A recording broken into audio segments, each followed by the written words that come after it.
St. Albans Kathedraal hier agter my staan as 'n indrukwekkende baken van geloof hier in Engeland, net noord van Londen.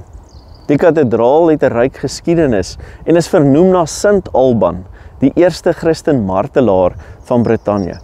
Nou, Alban was interessant genoeg 'n Romeinse burger wat 'n vervolgde Christenpriester in sy huis ingeneem het.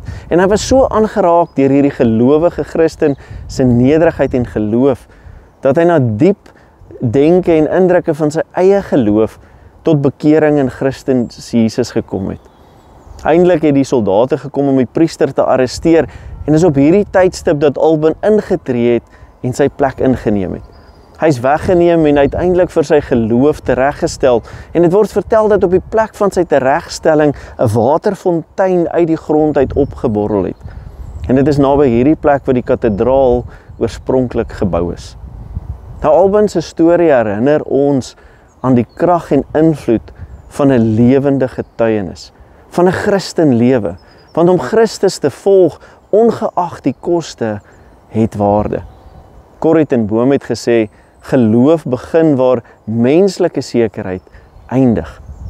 In 'n wêreld waar geloof soms met teenstande te doen kry, waar ek en jy teengestaan word ter wille van ons geloof, is St. Alban se nalatenskappe oproep vir jou en my tot standvastigheid. 2 Timoteus 1:7 sê, want God het ons nie 'n gees van vrees gegee nie, maar 'n gees van krag en liefde en selfbeheersing. Hierdie woorde herinner jou en my dat ons nie hoef toe te gee aan vrees of verswakking in ons geloof nie. Soos in Alban is ons opgeroep om met moed en liefde in Christus se lig te wandel.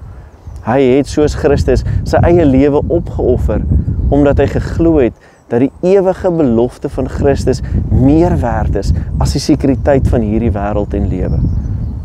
In jou en my eie lewens word ons daagliks gekonfronteer met besluite wat ons geloof toets. Soms is dit klein keuses om die waarheid te praat of ander met genade te behandel of om standvastig te bly in 'n wêreld wat dikwels vyhandig is teenoor jou en my Christelike waardes.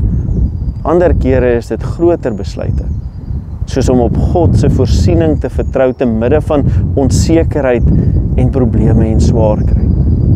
In alles kan ons vashou aan die wete dat God ons 'n gees van krag en liefde en selfbeheersing gegee het. Kom ons bid saam. Here, gee ons die moed om so St. Alban te leef, getrou, vreesloos en vol liefde vir u waarheid. Staan ons elke dag by tot u eer. Amen. Dankie dat jy vandag ingeskakel het en mag jy met hierdie sekerheid in jou lewe en oortuiging gaan leef en ander aanraak. Tot volgende keer. Totsiens.